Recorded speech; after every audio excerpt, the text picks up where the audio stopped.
Hello बच्चों, let's see the question अपने पास में a certain gas off identical hydrogen like atom has it और in particular upper energy level the atom makes a transition to a higher energy level when a monochromatic radiation having wavelength इतना is incident on it. Subsequently the atoms emit radiation of only 3 different photon energies. Question है the energy of photon required to remove from higher energy level. Higher energy level से electron को पता करना है, तो higher energy level हमें सिर्फ पता करना है।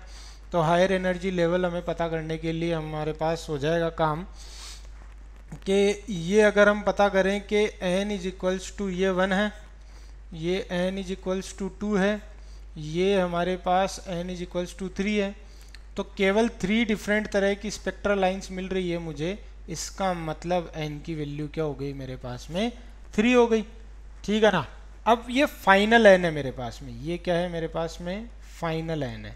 अब इनिशियल n निकालना ही पड़ेगा मुझे, क्योंकि मुझे जो z निकालना पड़ेगा, क्योंकि z मुझे नहीं पता है और हमें अगर एनर्जी निकालनी है उसको निकालने के लिए तो फॉर्मूला में z आएगा अपने पास में।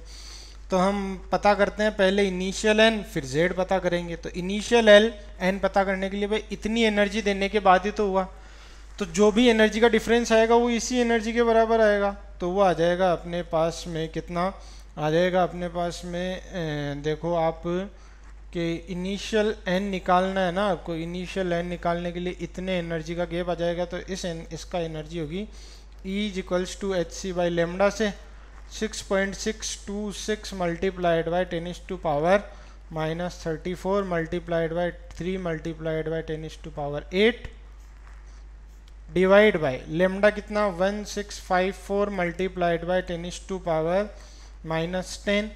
इसे जब हम सोल्व करेंगे तो ये एनर्जी जिसके बराबर आएगी वो आएगी थर्ड और सेकंड के बीच के डिफरेंस के बराबर। तो इनिशियल n जो आएगा यहाँ से मेरा वो कितना आ जाएगा, इनिशियल n जो आएगा वो आएगा मेरे पास में 2। ठीक है। और ये जो एनर्जी का गैप है, ये एनर्जी का गैप आएगा 3 - 2 के बराबर।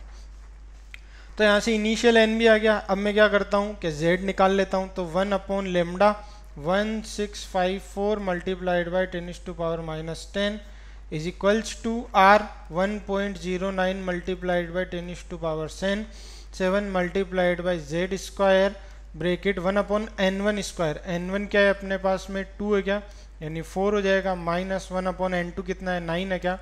इसको सॉल्व करेंगे तो z स्क्वायर की वैल्यू आ जाएगी 4 और z की वैल्यू आ जाएगी 2। अब हमें एनर्जी पता करनी है कि अगर उस इलेक्ट्रॉन को फाइनल एनर्जी से निकालना है, तो हमें पता है कि फाइनल n जो है मेरे पास में 3 है, उसके लिए z भी मेरे पास 2 है।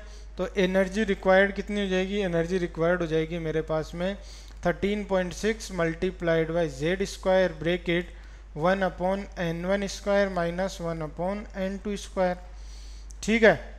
तो हम बात करते हैं कि energy is equals to 13.6 multiplied by 4 multiplied by 1 upon n1 square कितना है अपने पास में, यहाँ से निकालना है, यानी 9 माइनस 1 अपॉन इन्फिनिटी का स्क्वायर हो जाएगा। ये इसे सोल्व करेंगे तो इसका आंसर आएगा अपने पास में 6.04 इलेक्ट्रॉन वोल्ट। कौन सा ऑप्शन करेक्ट है, A option is correct. I hope you understood it very well. Best of luck.